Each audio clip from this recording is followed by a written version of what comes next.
I lied to my boyfriend about having a decent job. Every morning when Dao dropped me off at work, I'd give him a soft kiss goodbye at the entrance, then casually turn around and walk into the lobby, flashing a flirty smile at the bearded guy at the front desk. Once I was out of sight, I'd slip around the corner of the hallway and make a quick dash for the back door. The moment I stepped outside, I peeled off my fake ID badge and headed to a nearby cafe, where I spent my time just killing the hours. At some point, I called my sister. I may have access to some funds. What funds?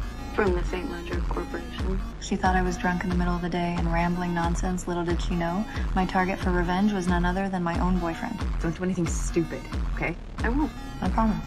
To set my plan in motion, I offered to cook him dinner. But Dao, ever the gentleman, wouldn't hear of it. He insisted there was no way he'd let a guest do the cooking and told me to just get comfortable and wait for the food. While I waited, I slipped into the bathroom to change into something cozy. I was just about to take off my earrings when I suddenly heard the front door open, and I froze. That very earring would later turn up in a bathtub next to a court. After heading out, Dao received yet another letter from the mysterious stranger.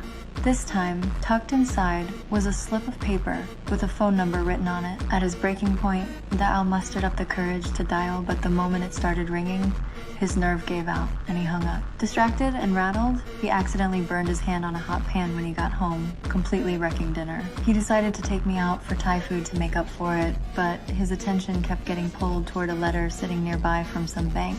Meanwhile, with Dao out of the house, I was tearing through the trash like a woman on a mission, desperate to track down the letter I'd spotted the day before. I'll give myself some credit here. I've got guts and brains to match. Armed with just a handful of basic details from that letter, I called the family's trust fund management office, impersonating Dao's mother.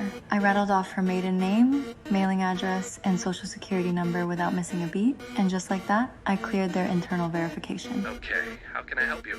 I would like to transfer $10,000 from this account to a personal checking. Okay, let me check something here. I'm sorry, ma'am, you can't access these funds until this matures in April of next year.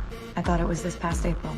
I even looked into paying an early withdrawal penalty to get my hands on the money sooner, but they shot that down. The funds wouldn't be available until April of next year. I was absolutely fuming. So close, and yet so far. I stood there stomping my feet and cursing under my breath. What I didn't know was that the bank had sent a 5-star review request text directly to the phone number tied to the account Dao's mother's phone. Whether that would blow my cover was still up in the air. With the bank route completely off the table, I turned my attention to the safe. During a casual chat with Dao sometime back, I'd caught a glimpse of his phone's numeric passcode and quietly written it down in my little red notebook. That day, I waited for Dao to leave, walked up to the safe, and punched in the numbers, hoping my luck had finally turned. The second that little red light blinked on, I knew I'd hit yet another dead end. But I didn't have time to sit and sulk. Oh my god! You scared me. What are you doing? That's so crazy. I didn't even hear you come in. My next move was pretty smooth. To throw Dao completely off my scent, I walked straight toward the bathroom. So what's gonna happen between us next? Stay tuned.